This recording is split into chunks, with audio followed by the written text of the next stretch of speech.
Hi everyone, I'm Jamie Bechtel, and this is Yellowcard.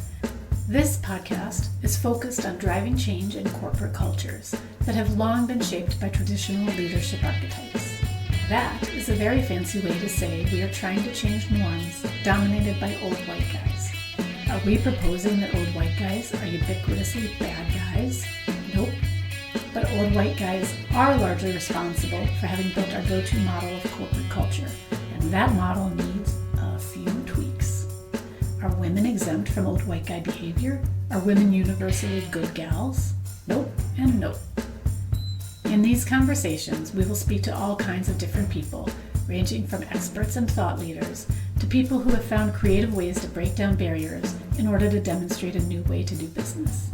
In this podcast, we explore specific actions and tactics that will help reshape our workplaces, the places we play, and everywhere in between.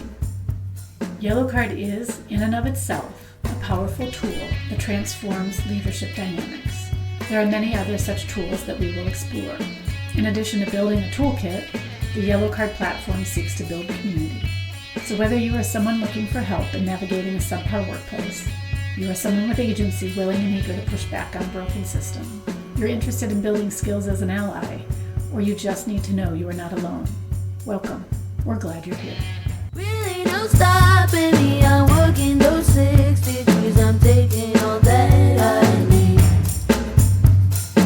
Could it be meant to be? I don't need no enemies, just don't get in my way. On today's episode of Yellowcard, we're talking to Alex Morrison, Sage Swalley, and Baha Ali. Come with the bad energy, will I survive? All I need to say is bye. Come with the I'm excited to share this episode of Yellowcard with you today. In this episode, we talked to Alex, Sage, and Baha. While our conversation was far-reaching, it was centered around the growing sport of women's wrestling. We talk about lifting others up, about what makes us vulnerable, and the difference between being a woman in a man's space as opposed to being a woman in shared spaces that have historically been dominated by men. And we talk about male allyship. I know you're going to enjoy today's conversation. Let's dive in. I'm trying not to breathe too hard. Okay. No stress, we're fine. All right. Hi, everybody. Hello. Welcome to Yellowcard. I'm your host, Jamie, and I'm here with 3 amazing guests. Before we dive in, I want to explain to our audience why you 3 are in the room. For Yellowcard, we're really looking at how can we drive cultural change, right? How can we explore almost like the democratization of change? Instead of waiting for the top-down stuff to kick in, like go about our days, making it a little bit more fair, a little bit more equitable, a little more enjoyable, as it were. When I was thinking about who to interview first for the initial podcast episode, the natural inclination is to turn toward my colleagues and peers, but we're kind of all old, and we're kind of talking about change for ourselves, but for the next generations. And I thought it'd be really fun to kind of go to the next generations and learn about and listen to and hear from you about, are you facing the same obstacles that we faced 30 years ago? Are they different? Do you already have tools to deal with them? Can I learn from you? Can what you've already learned help others in this space? My first guest is Alexandra Morrison. And she is a freshman at Boston University. She was a nationally ranked rower in high school, and she was a wrestler for 2 years, her junior and senior year.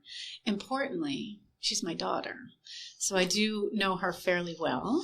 Thank you, Alex, for helping me sort through some of these puzzles. It's been fun to brainstorm with you. No problem. Good to be here.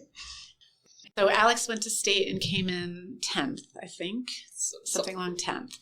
And Sage this year went to state and came in 8th. And if you come in the top 8 in state, you get your photo on the wall. Yes, you do. Bainbridge High School.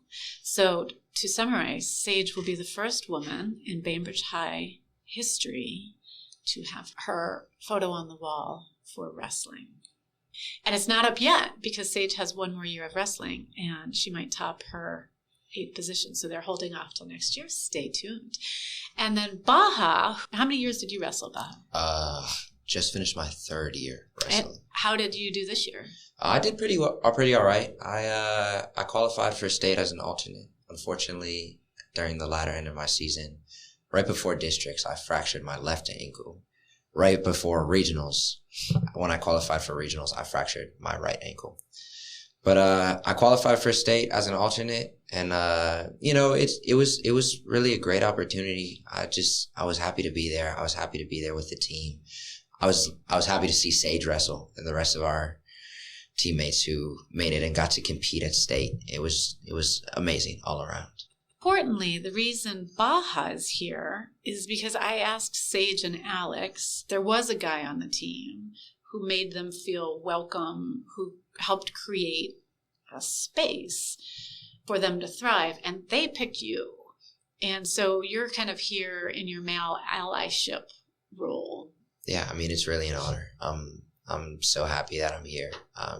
Not only to be on this podcast, but what it represents to be here. And I appreciate that, you guys picked me as a name. As someone you feel comfortable around. So that means a lot to me. Okay, so before we jump into the questions, so for some context, I did some research. Wrestling is considered the oldest sport in the world, arguably. In 1994, I was just in college at that time, but back in my day, there were 800 women wrestlers in North America. And today there's 50,000 wrestlers. And it is the fastest growing sport, high school sport. I don't know if you all know this, but in 2026, so in 2 years, there will be an NCAA championship for women's wrestling. W. We needed it. They just announced that about a month ago or so. And so there's been a lot of progress. There's a lot of excitement. It's growing really rapidly in the last few years.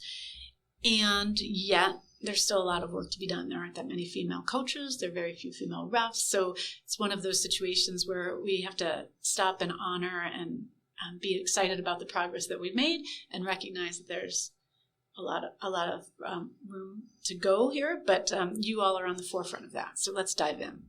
My first question is for Alex and Sage. What led you to wrestling? Well, I was the first to join. My friend named Aubrey, she was on the wrestling team since I believe freshman year, and she was really strong and I really looked up to her. Actually, she did not want to recruit me specifically. I don't think she talked to me once before I went up to her one day because she's kind of one of my role models, I'm not going to lie. She's really strong. She's really like out there. She puts herself in the things she wants to do and she just goes for it. And I believe sophomore year, I first heard her talking to her friends about it. And I was like, that's something I want to do. And then I didn't have the courage to do it at the time.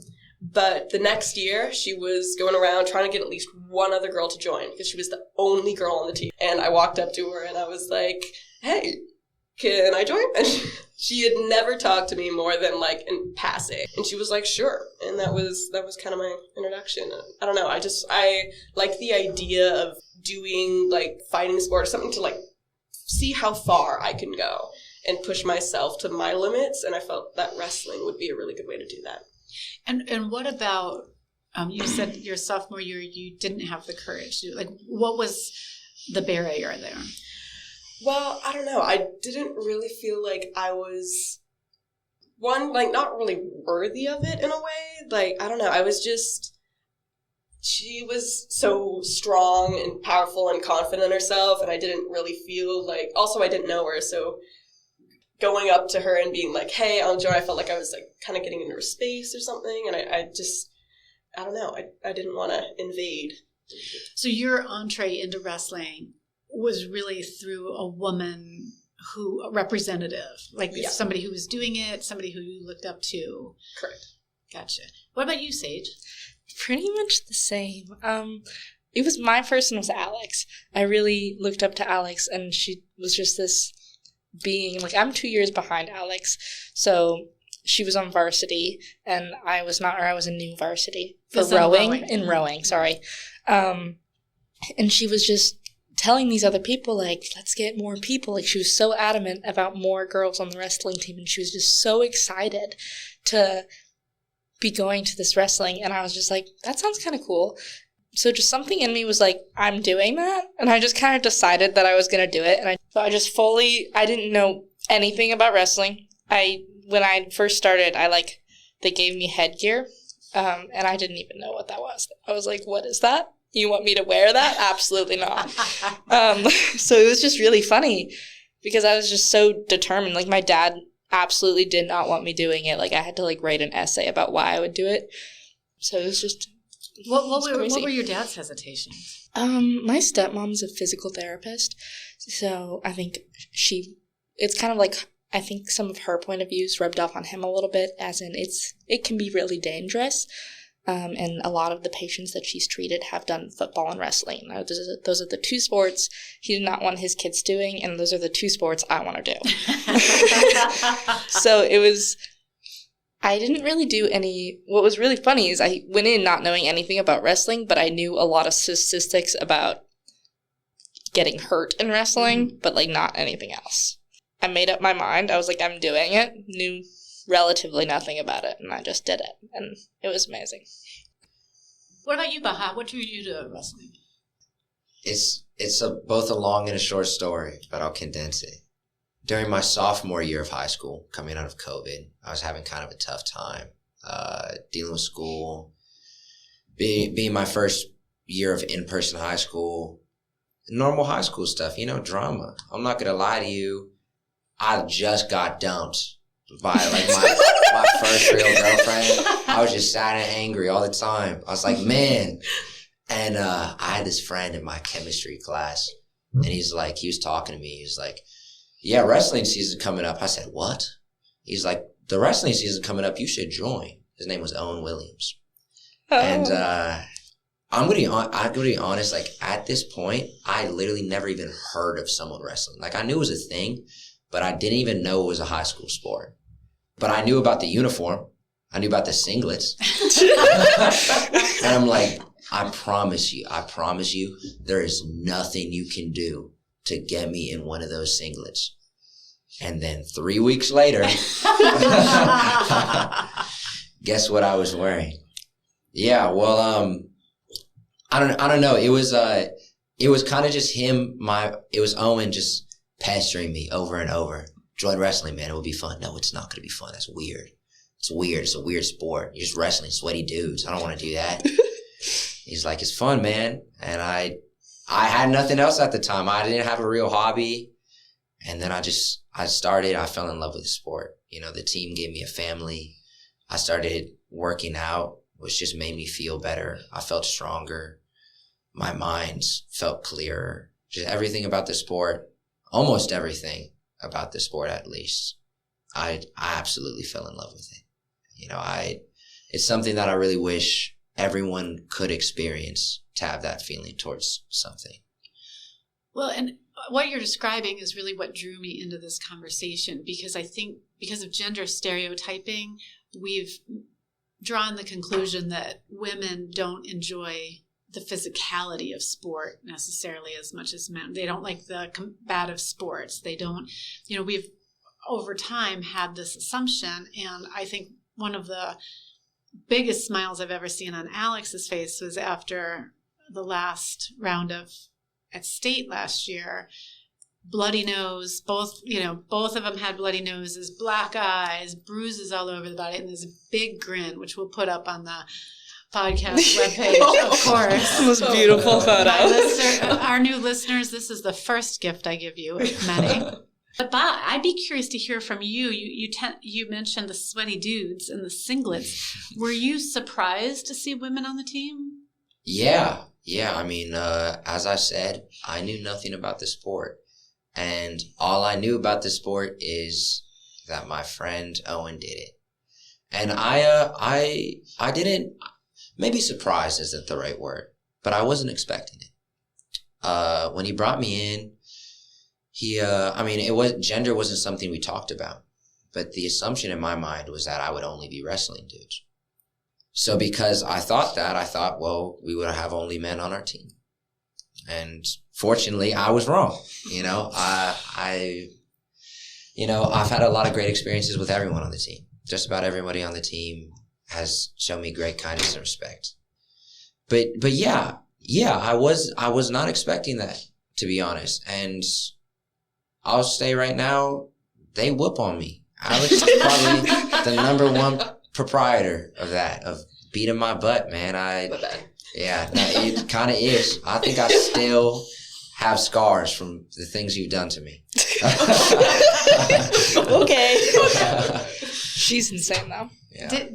Did you both feel the same? Did you feel across the board welcome? No, you go first. I would say yes.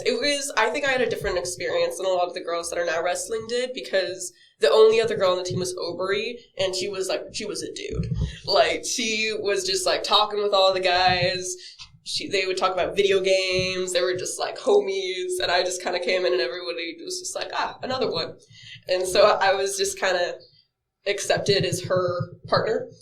And so she had somebody to wrestle. And then, the second year I think it was a little bit weirder with more girls joining the team, and it changed the dynamic a little bit.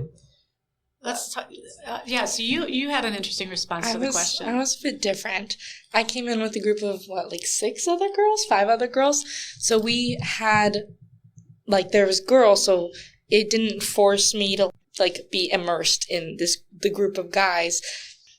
It was really scary, because when it's a very male-dominated area, and then we kind of congregated together, and I didn't necessarily feel welcomed, but that was probably my own thinking, as in how I perceived how they would think of me, or girls on the team, we didn't belong there.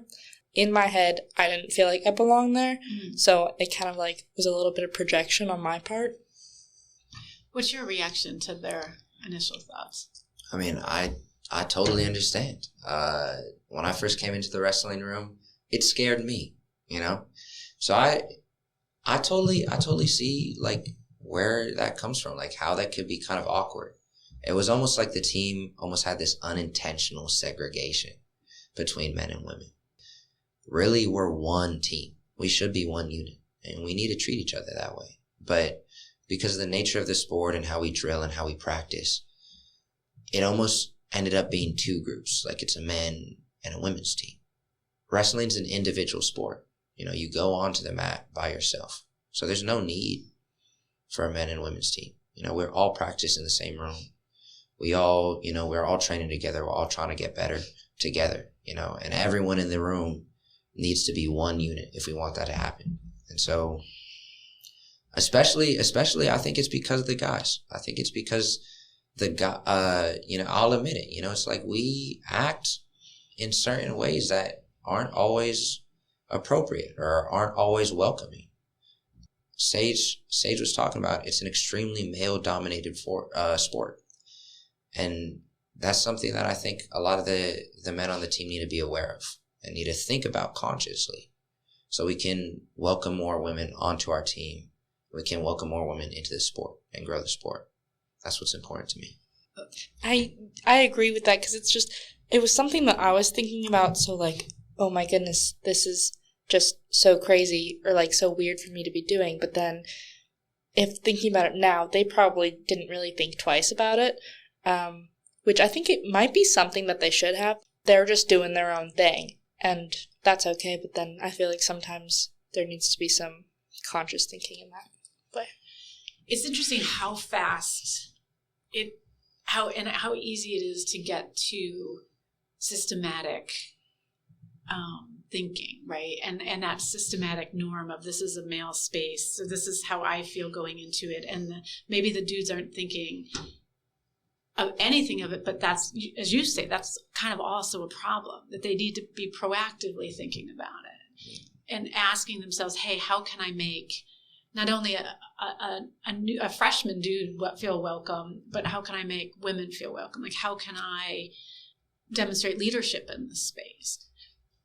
Oh, yeah. One thing I will say is actually, to give the men a little bit of points, I will say there was this kind of distance between them, but it felt less hostile than I would say some other sports have been. Like for rowing, it was very creepy from the guys' side, and there was a big divide of like the guys were like, oh, they're like an inferior other group. It got better. Rowing has kind of fixed itself, but in wrestling, it was never really the men don't want us there. It was more they didn't know how to deal with the fact that we were there.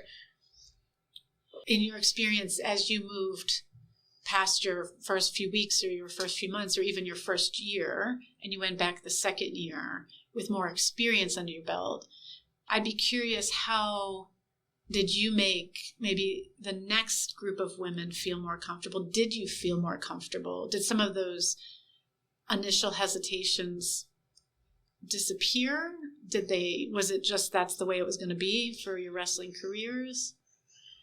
Yeah, I don't know. The second year was very weird. I think just with the sudden increase of women in the sport, I will say there was definitely a big divide, as Sage was saying, about guys were kind of in one area and the women were in another area. And it kind of just felt like nobody really knew how to cross that barrier and make the teams like one. And it was very... Yeah, I agree with you. There wasn't necessarily hostility, but there was literally guys on one half of the room, girls on the other half of the room, and it rarely crossed over. But that was most of my first year, and got better as the season went on. My second year was so much better. I think we really came together a lot more as a team, and that was kind of my main goal for the year, was to bring us more together, and I think it went pretty well. And so what led to that togetherness? Were there active steps that you took that you asked others to take? That for me, I was just like, I'm making this happen. Like, they're not going to do it, so I need to. Or, like, I need to get these other girls that are on the team to join, to kind of step forward and have a conversation, because it just didn't feel like the guys were going to make that step forward because they didn't necessarily know how to do that. So I was like, you have to kind of step up for yourself and start that conversations, except for, obviously, there was a few that would talk to us.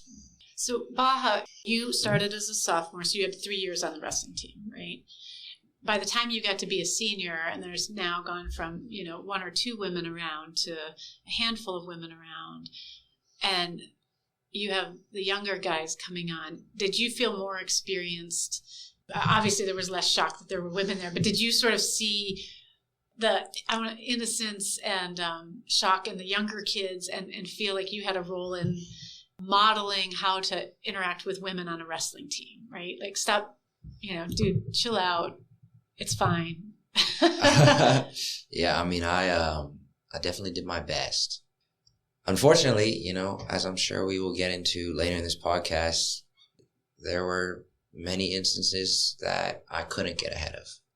Yeah, as I've gotten older and more people have come onto the team and I've spent more time with a lot of the guys on the team, I've had a couple talks with pretty much the entire team, whether it be after practice or just like in a group chat, like in the locker rooms or whenever. I've had some conversations just about how the way we act. I think we just have to be more conscious about the way that we approach people. Wrestling is a tough sport. It's hard, and it's also hard to get into. So if we're not all doing our very best to think about the way that we're acting, it's going to deter people from it, and that's not what we want. So I would say, yeah, I think as I've gotten older, I definitely have been more in that role. So I like what you say, because you were dealing with some of these conversations in the male space about their behavior toward the women, but in a positive way, where you're sort of trying to lift them up. Were there any conversations that you just had to shut down, sort of locker room conversations? Yes, absolutely. Unfortunately, there were a couple of situations on the team that required a little more extreme measures than just like we're not like we shouldn't be acting like this. There was a couple of times where it's like, well, we need to have a very serious conversation about the way you're acting. And were you surprised by that? Were you like, yeah, of course this would have happened. These guys are, Somehow it always surprises me. It's never not upsetting. to me, as I said earlier, this wrestling team has been a family, and I've grown to love and respect everyone who was on it because they've helped me grow. So it hurts when certain people act in certain ways that are inappropriate or that are hurtful, because it's like we're supposed to be together. We're supposed to be a unit. In my mind, we all need to be held responsible for our actions, whether it be me or somebody else on the team, whether it be the coach or a captain. Somebody has to do that. And it's sad, but that's how it is. There's always that cousin, man. There's always that cousin. There's always the weird uncle, right? There's always a weird uncle. Right. Yeah. And there's always a cousin that you just wish would just stop talking. Sage, how many women were on the team this year? This year, 5? I think there's 5 of us. So it remains a bigger team. And what sort of going into next year, let's assume there's 5 of you again. Mm-hmm. What would you do different next year? Because you're a captain. I am. So and you're a captain of the whole team, right? So it's not girls captain, boys captains. It's your team captain. We are one team. Sometimes we don't act like yeah. it, but we are one team. Fantastic. So all right, so you've got a leadership role. Mm-hmm. You've got what we would call agency, right? You've got a position of authority. Have you already started thinking about how you're going to use that to shape the next year of wrestling? Kind of. I think I really want to just kind of keep going like as I have been, or at least this last year, trying to make those conversations and make connections and like put myself in situations where I can like talk to people and start having conversations and make connections with people. And I want the other girls that are with us to do that, to just where I really want us to act as a group. And I think my first year I was separating myself, but I just think if you're putting yourself, you'd be like, I don't want to separate myself. I'm going to put myself into this group and we're here together. I have a potentially delicate question. So Yellowcard mostly deals with what we would call microaggressions, Mm-hmm. right? Those little paper cuts that just wear you down all day, every day. Did you face any barriers that might have sort of been closer to a red card? There was a couple things. I think Alex probably has the main stuff on that one. But just, I think for when Alex wasn't here for my second year, there was one situation just with 2 younger wrestlers that was just kind of crazy to have to deal with. I don't even. Yeah, I don't know if I can. No, don't. No. I mean, certainly, and I forgot to remind you all the Yellowcard rules are in effect here. Part of that is being able to say this is a topic that's not comfortable for me. The main thing about it was having to continue wrestling people that you know has done someone wrong close to you, or like someone you know or has done a girl wrong, and it's just really crazy to be such in close physical proximity with these people and like basically be fighting them. Right. But then you're inside, you're just like, I know they did this person so wrong and I just have to be with them and not punch them in the face.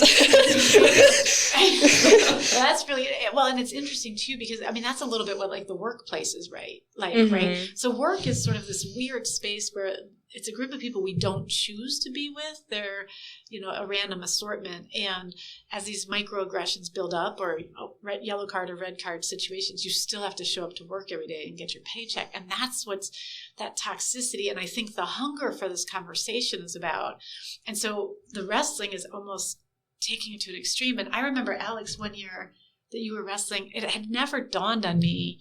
Of course, you're face to face or body part to body part for up to 9 minutes. And it had never kind of dawned on me that you might talk to each other. And I remember you were wrestling a guy, and he thought he would handily beat you. And it got to one of the rounds, and he said, "Oh my God, are you fucking kidding me?" And you said to me, as soon as he said that, you knew you had him. That you could just wear him down. Yeah, I think I remember that was a home meet. I think that happened to me too. Yeah, you go first. Or at least when I'm wrestling guys in matches that aren't for my team, it's been really interesting because there are two types of guys. There are the guys who go and, oh, this is a woman, like I can't go hard on her, and then suddenly realize that they're kind of screwed if they don't do it. Or they're the guys that full send, go straight in, try to like beat you down in the first few minutes. And it's been really interesting. It's really interesting. I think that was one of the guys who had gone easy on me a little bit.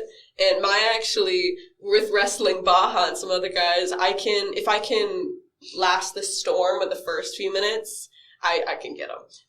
I would have guys that would, and women that would be like in the upper hand, having the upper position and like going on me, and I'm really good at flipping them when they least expect it and pinning them on their back. And I think that was one of the guys. He was trying to pin me over and over and over again, and it just wouldn't work. Did you pick wrestling because it was a male-dominated sport, or did that have nothing to do with it? Yeah, I don't think that really had anything to do with it. It was a challenge, or a really fun challenge, actually, once I got into it, to kind of like beat expectations. Was one of my favorite things to do, especially the first year. So really for you, it wasn't that it was a male-dominated sport. It was just something that you didn't, until Aubrey came along, you didn't sort of see yourself there or see a space for yourself there or know that it was a thing or... Like, I wouldn't say that it was male-dominated, but I wasn't, as a woman, expected to do the sport, if that makes sense. Yeah. Sage noted that you had, some experiences that were borderline red card. Do you feel comfortable talking about? Oh, yeah. They've kind of become jokes on the team. There's this one guy, I'm going to call him Tom, but he's very extreme, and he's actually helped unite the team because even the guys can see that this guy is just not dealing with women very well. Yeah. But yeah, I had my first year when me and Aubrey were wrestling. This guy, he would, especially when she was doing squats or when I was doing squats, he would stand behind us and make direct eye contact with our butts as we squatted. And the coach or somebody would come over and like shoo him away, tell him to like go. He sent me and her a text within like 5 minutes of each other. And I quote, "Send me photos of your ass and tits." And then, like, 2 minutes later, he would send "Oh, sorry, my friend took my phone." And then another 2 minutes, it happened to Aubrey. Was that the first time you had ever been sexually harassed? Yeah, I would say to that extent. I mean, the good news, bad news is you had a colleague that you could share the trauma with and discuss and find resolution, hopefully in some way, shape, or form. Because to me, wrestling, unlike fencing is great because you're just stabbing people that, with a weapon and there's some distance there. But wrestling is so intimate. How do you keep that physicality, that safety around the physicality when wrestling with men? And it seems to me, I guess what I'm trying to ask here is, if you're sexually harassed on a team that requires physicality between genders, it's almost more problematic because you have to feel safe in that space to do your best, right? Yeah, it was actually, the coaches did an amazing job coaches are great. Of keeping it separate. If you didn't want to wrestle a guy, you could go up to our main coach is a therapist. So he was like, if you ever feel uncomfortable in any way with wrestling any of the guys, you can come to me and I will keep it. So, Baha, from your perspective, so we're talking really about social norms here, right? And so you've got coaches that provide leadership, you've got the senior who provide leadership, the captains who provide leadership. So something's not working because the teams don't feel highly collaborative yet. They have gotten better. They've gotten better, so they're heading in the right direction. And again, way better than some other sports. Absolutely. And way better than some other sports. Mm-hmm. And that's really interesting, and I'd like to talk about that. What do you think needs to change? Like, continue to change? Or what do we need to build on? Or what are some concrete steps? Like, if a freshman came up to you and was like, Baha, I really love your connection and your leadership with the team. How can I follow in your footsteps and be a great male ally? Okay, that's an amazing question. First things first, I've said this to many men. They're just people. Please just treat the women around you as people. You don't have to, like, I understand it, especially when you're younger, when you're a freshman, you know, whatever, maybe you haven't, you know, just been around very many women in your life because due to the nature of our society, you know, men, especially when they're younger, tend to group with men, and women tend to group with women. But women and men are just people. We're all just people. You don't have to treat them like they're weird. They don't have cooties. It's okay. It's okay to say hello. It's okay. Just be normal, right? Don't be a weirdo. It's not that deep. But I think, as far as like getting the sport, like uniting, we definitely, at least on our team, we're moving in the right direction for sure. But I think there's a lot of issues that we have to address, systemic issues that we need to think about and we need to face. You all have wrestled each other, right? Yeah. So statistics have shown generally in wrestling that as the men watch the women and see the women excel, they aren't necessarily feeling pushed out as men, but they're really become more impressed with women. Has that been your experience? Yes, I absolutely become impressed when anyone succeeds in the sport. And yes, I'm impressed when a woman who's 20 pounds lighter than me picks me up over her head and slams me on the mat. That's impressive. Absolutely. So yeah, totally by watching women succeed in the wrestling room, yes, I become impressed. And I admire them, you know, specifically these two, Alex and Sage. I think you guys have done a lot for the team specifically. You know, I think not only bringing it together, but just succeeding on your own naturally, I think has kind of empowered a lot of the other girls. I think a lot of the other girls definitely look up to you. Alex, Sage admitted herself that she looks up to you. And Sage, I know that not only girls on the team look up to you, but there are guys on the team who also look up to you as well, especially the younger ones, but me included. So, Sage, I have a question for you. I remember a very specific match.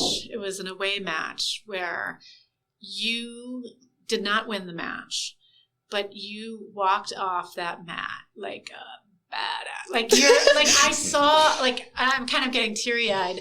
I was like, dang, that woman is badass. Like you just strutted off the mat. So I'd like to hear from all three of you, how has wrestling changed you? For better or for worse? It's made me infinitely more confident in myself. I honestly have always been a shy person. I think some of you may not believe that. I think in like 4th grade I was voted like the shyest person. It's kind of changed my personality a little bit, where I've become like more of like a bigger personality, and I'm like working on trying to be okay taking up space. Like I want to be able to take up space with my presence and like be here, and I don't need to like put myself in a corner, and it's okay for me to be a presence. So it's just made me so much more confident in my strength and my body image, and just, it's surreal, really. I love this sport. I can't explain it. It's amazing, and I totally agree. Baha in the beginning was like, I wish everyone could experience it, and I wish every girl could experience the surreal feeling that it is to just be so confident in this thing that you love so much. Yeah, I think one of my favorite things, especially after the first year where I had been with Obery, who was like, she was already like a monster, but watching the next generation go from, I remember Sage, like the first day she came in, she was kind of like shy and little, and by like week 3, we were flexing in the mirrors after practice, and it became like a daily thing by the end of the season where like everybody would be like, oh my god, look at this muscle, I just grew it, and like it was kind of like, it was something where you could build yourself into what you wanted to be, and everybody around you, especially in our little girls group, was so proud of how far everybody had come, and it was like a really unifying experience. Yes. And do the men, is it the same for the men? Is it different? Yeah, absolutely. I mean, maybe not every day. I'm not gonna lie, it's a little bit weird you guys do that. Every day's a lot, but but no, absolutely, yeah. I mean, when I started out, I mean, I'm still not like a very big guy, but when I started out, I was a string bee. I was very small, both physically and mentally. And because of wrestling, I've gotten to a place where I can really be proud of the person I think I am. I feel like my body is proof of the hard work that I put in. It's made me stronger physically. It's made me stronger mentally. It's given me a mentality that no matter how hard things get, it's like wrestling was harder, man. It's like life is hard, but is it cutting 10 pounds in 3 days hard? No, I can do it. I'll be all right. I'll make it through. For legal reasons, that never happened. That never actually happened. But Baha is That an never actually absolute happened. unit. I don't know, like, don't see any, like, all of the guys, like, Baha's the hardest worker on the team. He's insane. And he scares me, gonna be honest. Just the things that you do to yourself to be able to get where you are, and it's Thank amazing. you, Sage. Yeah, thank you. What would be the number one concrete tool, one piece of advice to the next person to create a welcoming space for the team would be? I'll give you an example. I talk about this all the time. I'm on a team with a guy, and I was new to the team. It was a mostly male team. There were a couple of other women on it. And we were in a meeting, and I was trying to be quiet and learn and not be my usual chatty self. And he stopped and he said, "Jamie, I want to hear from you." And that created space for me. And I said, "Well, this is what I think." And that kind of transformed the trajectory of the project. And so for me now, I always make space for everybody at the table. I don't leave a meeting till I've heard from everybody at the table, because it's so important to create that space for people. So that's one tool that I carry very close to me. And it was a male ally who provided that tool for me. And I treasure it. And I tell him all the time, "I'm talking about you again this weekend." You go first. First thing that would pop into my head is, even if you don't have a space in the moment when you're dealing with stuff to like talk about it there with others, like have a place to go. Mm-hmm. It could be somebody else, or it could be a little group, or like something, just to go and express what you felt during that time, and like just kind of analyze it with others or just with yourself, just so that you know that what you are experiencing or feeling is valid, and how that's like something that did happen to you. Just making your presence, as I said earlier, have a presence. Like, it's okay for you to be there. Remind yourself, like, you belong in this space, and you don't have to prove it to anyone but yourself. It's okay to be there. And also making jokes, because there's going to be passive-aggressive things, and it'll take time for that to change. So giving time and just kind of joking about it with your close peers, and it'll be okay. Okay, it's going to sound like something that your 5th grade teacher would tell you, but like, bear with me now, right? Show love, give compliments, be kind. Mm-hmm. I mean, wrestling is one of those sports where you're putting it all out there.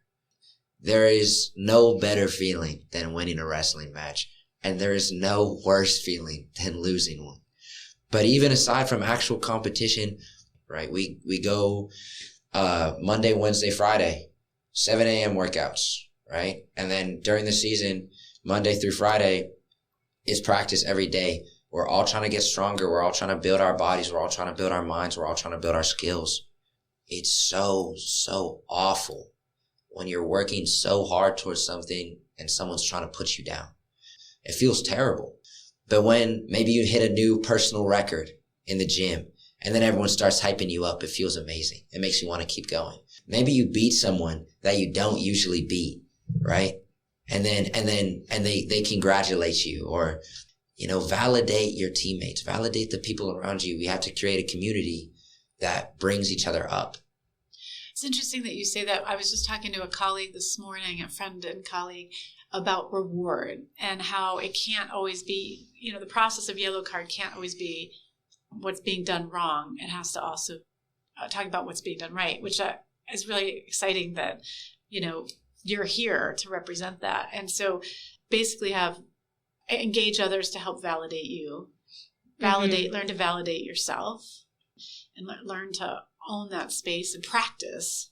I'm hearing humor, which is the tool we talk a lot about at Yellowcard. In the interest of creating space, and look, I invited you to this interview, so you don't have to have a question for me, but I want to honor your participation here. If you have any questions. I would just kind of like to go over, what inspired you to make this? I mean, you've put so much together. You put a lot of time into this. You're writing a book. We're making a podcast right now as we speak. What really pushed you? What made you? What was the moment you were like, I need to make something of this? Man, I set myself up for an out of the ballpark question. Dang. So I turned 50, and I also simultaneously had a daughter entering into sort of adulthood, into various spaces. And I realized I was still experiencing the same things I had experienced as an 18-year-old, as a 19-year-old. So, for example, she was touring a university that I was very familiar with, and the same professor is there who sexually harassed gals when I was a student, and he's still teaching classes. So there were episodes like that where I had to really gut check myself and ask, what the fuck have I been doing for 30 years, right? I've worked on gender issues for a long time. I've been a woman for a long time. I've been in male-dominated spaces for a long time. And so there's been steps forward and there's been steps back. But I felt a renewed sense of urgency so that, for the next generation. And this is an interesting study show for women. And I'm a case in point. I'm a better self-advocate, certainly, than I used to be. But even as sort of an outspoken woman, I was shocked that people still had the nerve to say this stuff to me. Because I'm pretty, not afraid of confrontation, let's say that. For women, a lot of times representing and stepping forward and up for other women or other underrepresented groups, it makes them easier to have a voice. And so for me, it just became, I now have agency. I was complicit for a long time. I played the game. I learned to play in a men's space. I did it well. But when you're playing in it, you're not changing it.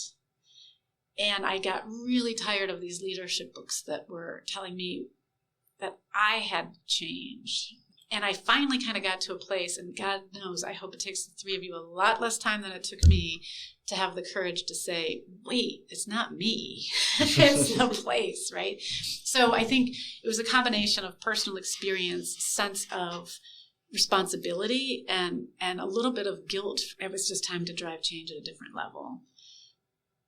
Yeah, so Yellowcard became the mantra, and it has a stickiness, so there's been a lot of excitement behind it. When's the time you felt the most powerful? Validation. A part of me hates to admit it, but when the guys, especially like the older, more experienced guys, or even my coaches, tell me like I'm doing something good, or they're like she's great, she's a dog, like that makes me so unbelievably happy. That's like what I strive, like when these people are telling me that I'm doing a good job, I will work my ass off for someone to tell that to me again, because it just makes me feel so like strong, like I'm being recognized, like they see me and they see that I'm working hard, and it makes me feel so good to like get that validation from people. It makes me feel powerful. Sage, what's the best compliment you've ever gotten?